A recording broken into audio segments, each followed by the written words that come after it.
दर्शक बंधु गोटे पटे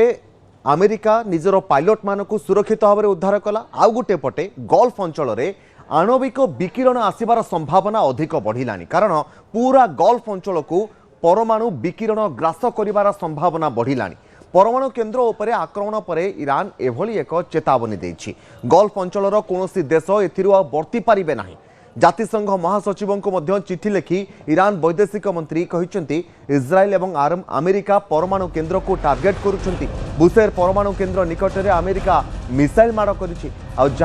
गभीर चिंता प्रकट करिछि ईरान। बुशेर परमाणु केन्द्र उपरे 4 थर आक्रमण हेलानी। बुशेरे थिबा 198 रूसीय नागरिक उद्धार होइछंती आउ 20 मिनिट भितर समस्त को उद्धार करिथिला रूसिया। पुणितर कहि रखुछु गल्फ अंचल में विनाश आणिब आणविक विकिरण कारण पूरा गल्फ अंचल को ग्रास करने को जाउछि परमाणु विकिरण।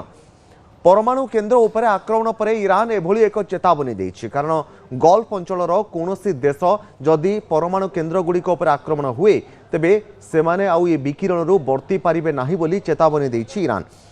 ए संपर्क में आहरी अधिक आलोचना करबा आम सहित पुनर्बार प्रोफेसर रवींद्र शतपथी रहिछन्ति। प्रोफेसर शतपथी जहाँ आम किछ समय पूर्व आलोचना करुले गोटे पटे अमेरिका निजर सैन्य को उद्धार करने रेस्क्यू ऑपरेशन करुछि आ गोटे पटे ईरान बुशेर परमाणु केन्द्र गुड़िक उपरे लगातार भाव में स्ट्राइक करा जाउछि आक्रमण करा जाउछि जहाकु नै परमाणु विकिरणर गोटे बड़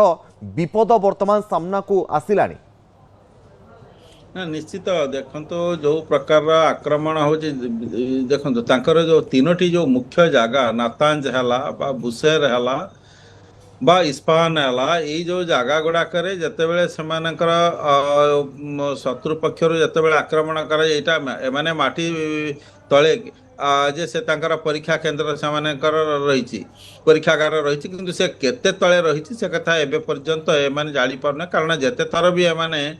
जे स्टील्थ बम्बर रे समाने ताको अटैक कले वर्तमान पर्यंत से जगह पहुँच ना किंतु ईरान जो चेतावनी देती जे परमाणु जदि विकिरण कारण ता भितर जदि इग्नाइट जदि कारण यूरानियम देहरे जदि निया जदि लागेला जदि से निश्चित भाव में तार रेडिएशन गुड़ाक करेबो और से जो रेडिएशन करेबो जे सेटा तो केवल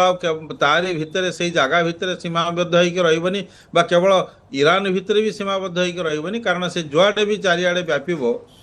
जे से लोक मैंने प्रभावित हेबे आमे माने एबे पर्यंत भी देखुचु जमती नागासाकी हिरोशिमा रे तार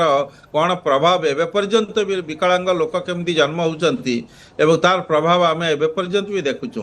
तेणु जे से दृष्टि माने मोर व्यक्तिगत मत है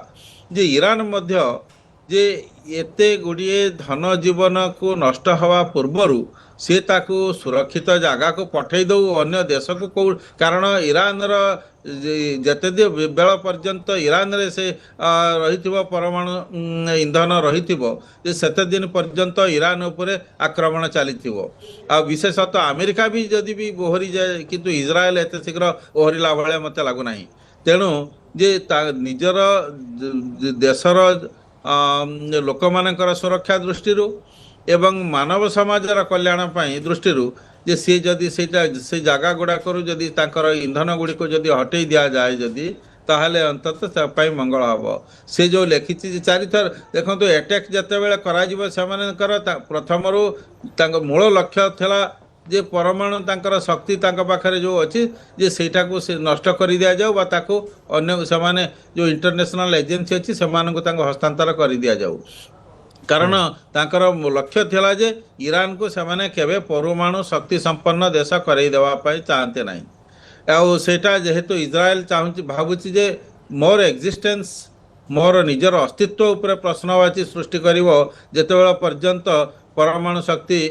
थिबो ईरान रे जे सेतबेला पर्यंत से निश्चित भाव में युद्ध करने पाई चाहिबो एवं अमेरिका ताको सहयोग मध्य करिवो कारण अमेरिका जो युद्ध को उल्लेछि जे से युद्ध को उल्ले नहीं जे ता देश रे किछि क्षति हो जाउछि बोली कि अमेरिका रो जो लॉबी जो काम करे जीविश लॉबी जो काम करे जे जीविश लॉबी रो